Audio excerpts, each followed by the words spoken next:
안녕하세요. 유정식입니다.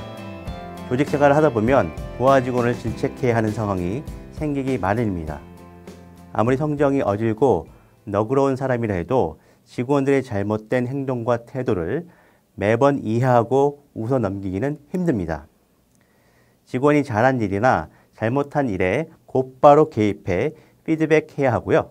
누가 봐도 명백한 잘못이 있다면 적절하게 화를 내는 것으로 교정해 줄 수 있어야 합니다. 화를 내는 것이 부하 직원들에게 어떤 영향을 끼치게 될까요? 유능한 리더가 되고자 한다면 화내는 행위가 직원들의 빠릿빠릿함이나 정확한 일 처리 능력에 어느 정도 긍정적인 효과를 미치지만 직원의 창의력에는 부정적인 영향을 줄 수 있다는 점에 유의하셔야 합니다. 이스라엘의 심리학자 엘라 마이런 스펙터와 동료 연구자들은 실험 참가자들을 누군가가 화를 내는 상황에 노출시키고요. 그것이 창의력에 어떤 영향을 미치는지 살폈습니다. 72명의 공과대학 학생들에게 남성 고객이 영업 담당자인 여성에게 전화를 걸어 나눈 대화를 들려줬습니다. 참가자들 중 절반은 남성 고객이 매우 거칠게 화내는 소리를 들었고요. 나머지 절반은 특별한 감정이 섞이지 않은 평범한 대화를 들었습니다. 남성 고객이 영업 담당자들에게 드러내는 감정 외에 나머지 대화의 내용은 동일했습니다. 대화를 청취한 후 참가자들은 다시 두 그룹으로 나뉘어서 한 그룹은 헤브루 인사이트 문제라고 불리는 창의력 문제 12개를, 다른 그룹은 시스템적이고 분석적인 사고가 요구되는 SAT 유형의 문제 12개를 풀도록 했습니다. 각 그룹에게 25분의 시간을 주고요.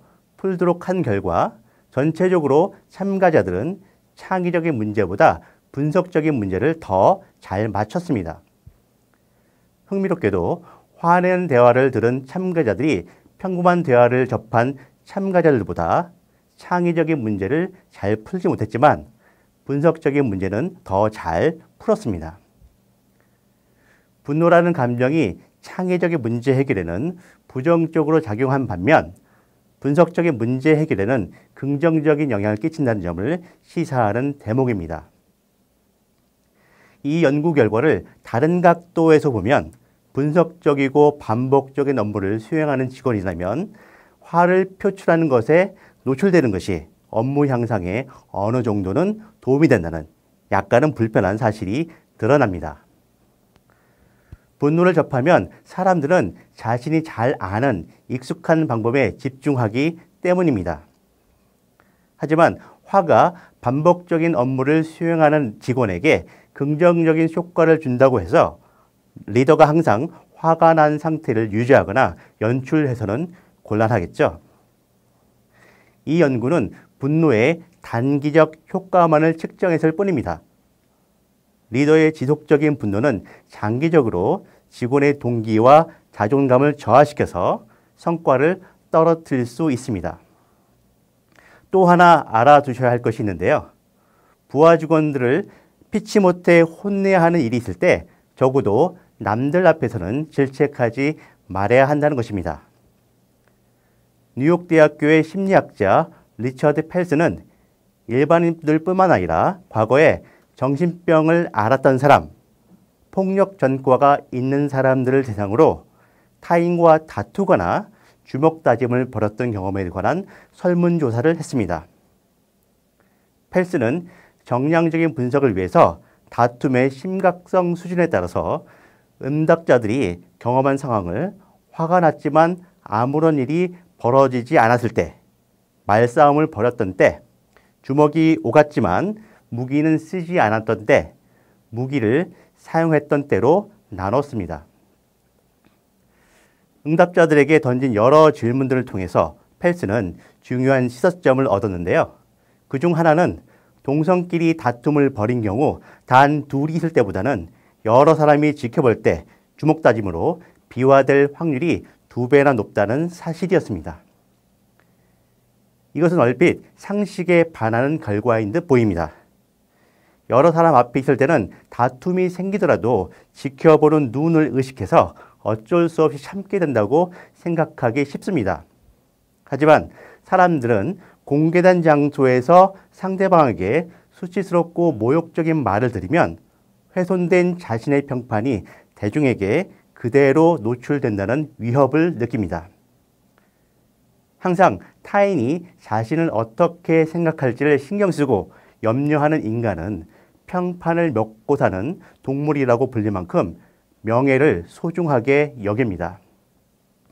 그렇기 때문에 대중들이 버젓이 지켜보는 가운데 감행하는 폭력은 상대방으로부터 손상된 평판을 회복시키기 위한 거의 본능에 가까운 행동이라고 할 수 있습니다. 똑같이 모욕적인 말을 듣는다 해도 단 둘이 있을 때는 말다툼으로 끝날 수 있지만 여러 사람 앞에서는 주먹다짐으로 이어지거나 혹은 물리적인 폭력이 오가지 않더라도 분노의 강도가 훨씬 클 수밖에 없음을 펠슨의 연구는 시사하는 것입니다. 혼내는 목적이 직원의 잘못을 바로잡기 위함이든 혹은 자신의 욱하는 감정을 해소하기 위함이든 여러 사람 앞에서 혼내는 행위는 잘못을 뉘우치게 만들기는커녕 반항심과 분노를 극도로 상승시킵니다. 그런 상황에서 야단 맞는 직원은 비록 자신의 잘못을 인정한다 해도 공개적으로 모욕감을 느꼈다는 사실 때문에 자기 합리화와 자기 방어의 프로세스를 강화시키고 급기야 자신의 잘못을 부정하거나 잘못의 책임을 리더에게 전가하기도 합니다. 조직 생활을 하는 데 있어 부하 직원에게 화를 내는 것도 지혜가 필요한 것은 당연한 것입니다. 가끔은 질책을 아예 하지 못하는 천사표 리더를 종종 보기도 합니다.